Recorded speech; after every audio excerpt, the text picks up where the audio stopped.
لیو خرگوش اپنے بہترین دوست ٹلی کچھوے کے ساتھ کھیلنا بہت پسند کرتا تھا۔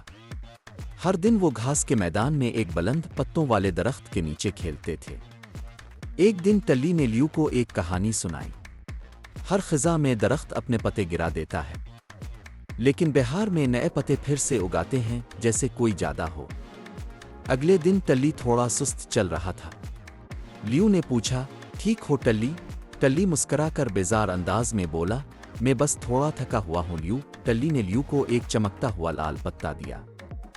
اسے اپنے پاس رکھنا تاکہ تم مجھے یاد رکھ سکو چھوٹے دوست۔ لیو نے پتے کو گلے لگا لیا اور پوچھا، اور ہر دن لیو درخت کے پاس جاتا رہا لال پتے کو تھامے ہوئے، امید کرتا ہوا کہ وہ ٹلی کو دوبارہ دیکھے گا، مگر ٹلی واپس نہیں آیا۔